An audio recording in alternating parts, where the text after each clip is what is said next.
अस्सलाम वालेकुम students. I hope आप लोग खैरियत से होंगे। आज का हमारा टॉपिक डेवलपमेंटल जेनेटिक्स पे है। First of all developmental genetics का इंट्रोडक्शन हम डिस्कस करेंगे। डेवलपमेंटल जेनेटिक्स होती क्या है।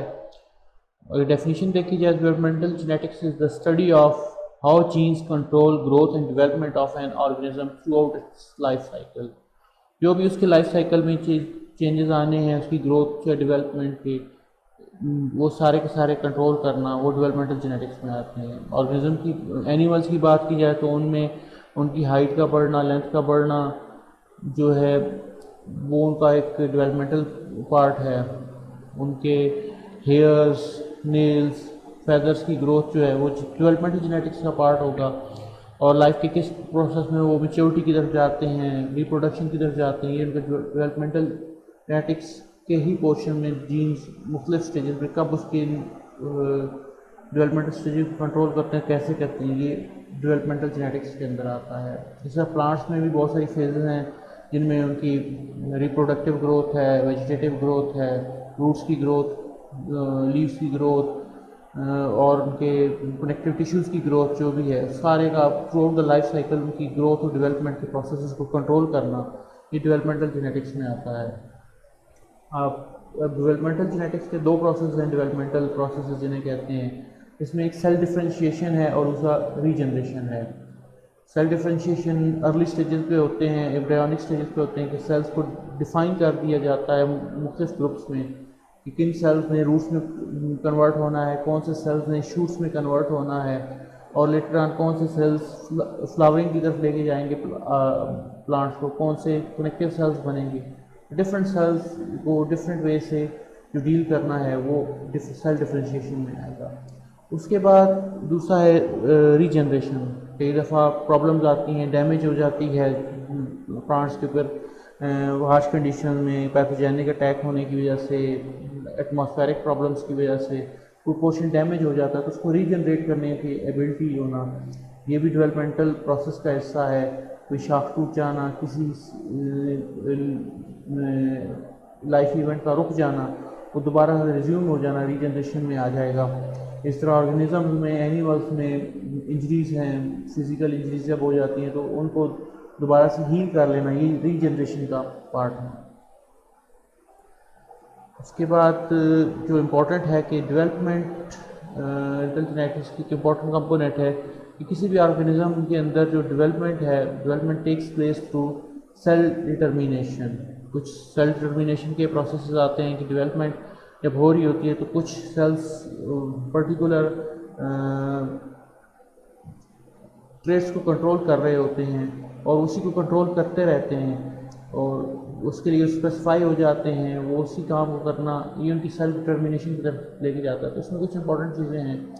सबसे पहली बात है कि जाइगोट, जब भी कोई भी किसी डेवलपमेंटल फेज का सबसे पहला पोर्शन है कि जो प्लांट्स या एनिमल्स होंगे उनमें जो फर्टाइल एग होगा उसे जाइगोट कहेंगे। जाइगोट से एम्ब्रियो डेवलप होता है और एम्ब्रियो के अंदर ये डेवलपमेंट का डिफरेंशिएशन का प्रोसेस होता है, जहाँ पे उन सेल्स को डिटरमाइन करवा दिया जाता है कि उन्होंने स्पेसिफिक ऑर्गन्स को प्रोड्यूस करना है।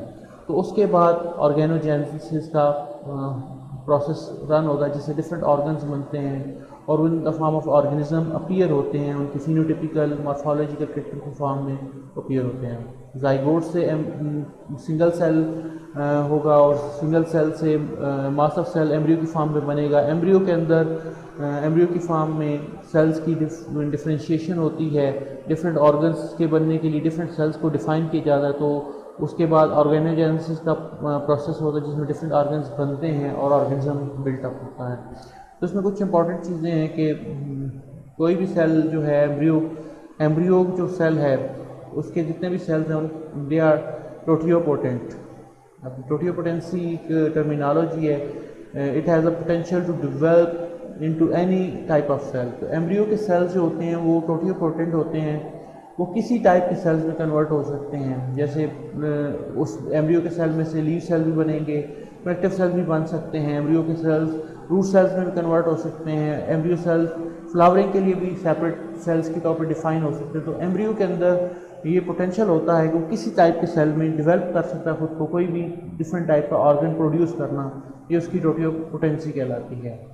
Many cells in plants and fungi remain totipotent throughout the life cycle. पूरे जो एक लाइफ साइकिल है किसी प्लांट का या फंजाई का, उसमें इन दोनों में ये एबिलिटी है कि इनके बहुत सारे ऐसे सेल्स हैं, वो लीव्स के अंदर हो सकते हैं, शूट्स के अंदर होते हैं, मेजॉरिटी ऑफ स्पीशीज़ में उनके अंदर टोटियोपोटेंसी का लेवल रह जाता है। वो कभी भी किसी भी टाइम अगर उनको दोबारा से रीजनरेट करना पड़े, उनको दोबारा से क्लोन करना पड़े, तो उन पोर्शंस के साथ स्टेम कटिंग लेके, लीफ कटिंग लेके हम उनको दोबारा से प्लांट्स में कन्वर्ट कर सकते हैं। वाइल जो एनिमल होते हैं, एनिमल्स की जो टोटियोपोटेंसी है, they lost their totipotency, they lost their totipotency because they became determined self. ठीक है, अब उनमें ये होता है कि वो टोटियोपोटेंसी अपनी लॉस करते हैं और उनके अंदर डिटर्मिनेशन का प्रोसेस आ जाता है, जिसमें process by which cell became committed to develop into a particular cell type. ये एनिमल में मोस्ट कॉमनली होता है, कुछ प्लांट स्पीशीज़ में भी होता है जिनमें कटिंग वगैरह से नई रीजनरेशन के प्रोसेस नहीं होते, उनमें सेल डिटर्मिनेशन का फिनोमेना आ जाता है कि जो सेल्स एम्ब्रियो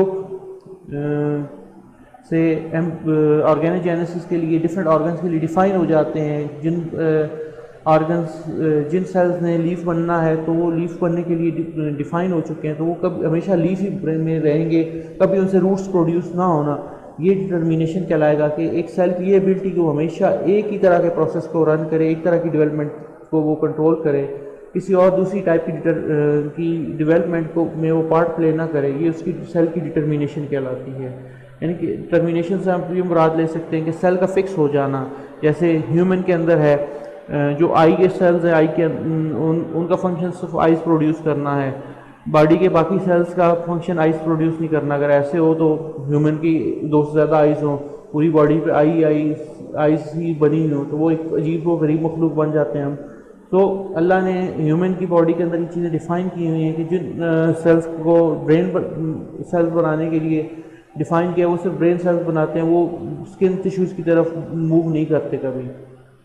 सो ये एक डिटर्मिनेशन का प्रोसेस जिसमें एक सेल डिफाइन हो जाता है, वो किसी और टाइप में कन्वर्ट नहीं हो सकता। जैसे एम्ब्रियो में सेल्स के अंदर टोटियोपोटेंट होते हैं कि उनके अंदर ये पोटेंशियल होता है कि वो किसी भी टाइप के सेल में डेवलप हो सकते हैं, लेकिन जब डेवलपमेंट कंप्लीट हो जाती है या कुछ ऐसे सेल होते हैं जो डेवलपमेंट के प्रोसेस के दौरान किसी स्पेसिफिक फंक्शन को परफॉर्म करने लग जाते हैं और उस फंक्शन के अलावा कोई फंक्शन परफॉर्म नहीं करते, तो ये सेल डिटर्मिनेशन कहलाती है। तो ये दोनों ही डिफ्रेंशिएशन टोटियोपोटेंट सेल्स एंड डिटर्मिनेशन, ये दोनों ही बहुत इंपॉर्टेंट इवेंट्स हैं किसी भी ऑर्गेनिज्म की डेवलपमेंट के लिए। अब एक क्वेश्चन राइज होता है, why cells behave differently as all have common origin. जैसे आपने ये पीछे पिक्चर में देखा है कि यहाँ पे ऑर्गेनोजेनेसिस में जाके जो सेल्स हैं वो डिफरेंट ऑर्गन्स प्रोड्यूस करते हैं, डिफरेंटली बिहेव करते हैं, दो कि उनकी ओरिजिन एक ही है, ज़ाइगोट सिंगल सेल था, उससे एम्ब्रियो बना है और एम्ब्रियो से ये ऑर्गेनोजेनेसिस कर गए हैं और ऑर्गेनिज्म के अंदर मल्टीपल स्ट्रक्चर की चीज़ें बनती हैं। जब उनकी ओरिजिन सेम है तो क्यों डिफरेंट तरह से बिहेव करते हैं। तो बिफोर 1950s इसके बारे में 2 हाइपोथेसिस थे। पहला था कि throughout development genes might be selectively lost और अल्टर्ड। पहला ये एक हाइपोथेसिस था कि ड्यूरिंग डेवलपमेंट के प्रोसेस में कुछ सेल्स ऐसे जो सेल किसी पर्टिकुलर ऑर्गन को प्रोड्यूस कर रहे होते हैं, उनमें सिलेक्टिव लॉस या सिलेक्टिव अल्टरनेशन की वजह से जो जीन उस ऑर्गन को डेवलप करने के अलावा जितने जीन्स होते हैं वो ख़त्म हो जाते हैं। तो उसकी वजह से फिर से इस डेफिनेशन को पूरा रीड कर देता हूँ। Throughout the development genes might be selectively lost or alter causing different cell types to have different genome. तो इसकी वजह से जो सेल्स की टाइप डिफरेंट होती हैं तो उनकी जीनोम को भी डिफरेंट हो जाती है।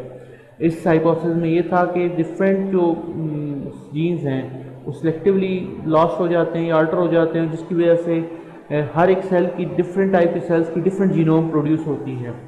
और एक और जो उसका हाइपोथेसिस था सेकंड कि वो उसमें था कि each cells might contain the same genetic information but different genes might be expressed in each cell type. तो इसमें इसका कॉन्सेप्ट उससे थोड़ा डिफरेंट था कि सारे सेल्स के अंदर सेम जेनेटिक इन्फॉर्मेशन मौजूद होगी, लेकिन जीन्स हर एक सेल टाइप में डिफरेंटली एक्सप्रेस होते हैं, डिफरेंटली बिहेव करते हैं, जिस वजह से उनके अंदर ये डिफरेंट फंक्शन परफॉर्म करने की एबिलिटी आती है। तो इस चीज़ को फर्दर क्लैरिफाई करने के लिए 1951 में जो फेडरिक स्टीवर्ट था, एक फेमस साइंटिस्ट था, उसने प्लांट्स के अंदर क्लोनिंग का एक मेथडोलॉजी डेवलप की, क्लोनिंग करने की कोशिश की। उसने आर्टिफिशियली क्लोन किए प्लांट्स को फ्रॉम सिंगल सेल, ताकि अंडरस्टैंड किया जा सके कि किसी भी टिश्यू के अंदर जो सेल्स मौजूद है, क्या उनके अंदर ये पोटेंशियल है कि वो कोई और ऑर्गन बना सकते हैं या नहीं बना सकते, क्या उनका जेनेटिक एक्सप्रेशन चेंज तो नहीं हो जाता, जैसे फर्स्ट हाइपोथेसिस में था कि वो टोटली लॉस कर जाते हैं क्लोनिंग के दौरान, ड्यूरिंग द डेवलपमेंट स्टेज जो जीन्स हैं वो सिलेक्टिवली लॉस हो जाते हैं या उनमें चेंजेस आ जाते हैं, हमेशा डिफरेंट जीनोम प्रोड्यूस, और वो उससे डिफरेंट जीनोम प्रोड्यूस करते हैं। या ये बात ठीक है कि सेम जेनेटिक इन्फॉर्मेशन मौजूद हो, जीन्स उनमें कुछ एक्सप्रेस होते हैं, कुछ एक्सप्रेस नहीं होते। इन दोनों हाइपोथेसिस को देखने के लिए कि इनमें से कौन सा राइट है, उसने क्लोनिंग मेथड डेवलप किया, जिसमें उसने फ्लोएम टिश्यू के cells roots of from the roots of carrot collect किए, उनको सेपरेट किया और सिंगल सेल को स्टेरलाइज मीडिया के ऊपर उसने न्यूट्रिएंट मीडिया के ऊपर ग्रो किया। मीडिया के अंदर न्यूट्रिएंट्स मौजूद थे, तो उसने सबसे पहला फ्लोएम टिश्यूज जो थे कैरेट के, उनमें से उसे डिस्टरप्ट किया, कट करके उसको उसके अंदर सेल्स को सेपरेट किया। ठीक है, सिंगल सेल उसमें से जो आइसोलेट हुआ, उस सिंगल सेल को न्यूट्रिएंट मीडिया के ऊपर ग्रो करवाया। इस न्यूट्रिएंट मीडिया के ऊपर सिंगल सेल को उसने ग्रो करवाने का पर्पस था कि वो सिंगल सेल की एबिलिटी देखना चाह रहा था कि वो उसमें से सिर्फ रूट ही बनेगी या रूट का जो फ्लोएम टिश्यू है सिर्फ वही डेवलप होगा या कुछ और डेवलप होगा। तो जो उसके रिजल्ट्स थे, उसके रिजल्ट्स के अकॉर्डिंगली उसे कंप्लीट कैरेट प्लांट मिला, जिसमें शूट्स भी बनी, रूट्स भी बनी, तो उसमें फ्लोएम भी बना, उसमें लीव्स भी बने, और उसमें बाकी जो उसके रूट की सेल्स थे वो भी डेवलप हुए। तो ये चीज़ें उसके एक्सपेरिमेंट के रिजल्ट्स थे। उन रिजल्ट्स के बेस के ऊपर उसने कंक्लूड किया कि each phloem cell contain the genetic potential for whole plant, कि उसने वो जो सेकंड हाइपोथेसिस था कि हर सेल के अंदर जेनेटिक इन्फॉर्मेशन सेम मौजूद होती है और उसके अंदर ये पोटेंशियल मौजूद होता है कि वो एक्सप्रेस हो सके किसी भी टाइप में। तो यहाँ पे उसके एक्सपेरिमेंट्स के अकॉर्डिंगली फ्लोएम सेल्स थे, उनके अंदर जेनेटिक पोटेंशियल मौजूद था, वो इन्फॉर्मेशन कंटेन करते थे और इन्फॉर्मेशन को किसी टाइम पे वो एक्सप्रेस कर सकते थे। None of the original genetic material was lost during the determination. उससे ये प्रूव हुआ कि कोई original material, genetic material loss नहीं होता ड्यूरिंग द डेवलपमेंट प्रोसेस या डिटर्मिनेशन, जिसमें सेल डिटरमाइन हो जाते हैं for production of phloem cells. जब फ्लोएम सेल्स बन गए तो उनके अंदर जो डिटर्मिनेशन का प्रोसेस है वो फिक्स नहीं होता कि उसमें से बाकी जीन लॉस हो जाएंगे, सिर्फ वो फ्लोएम सेल प्रोड्यूस करने की जो एबिलिटी है वो नहीं उसमें आ जाती। तो ये जो उसके एक्सपेरिमेंट से एक अरीना ओपन हुआ था, जिसने क्लैरिफाई कर दिया था कि कौन सा हाइपोथेसिस रॉन्ग है और कौन सा करेक्ट है।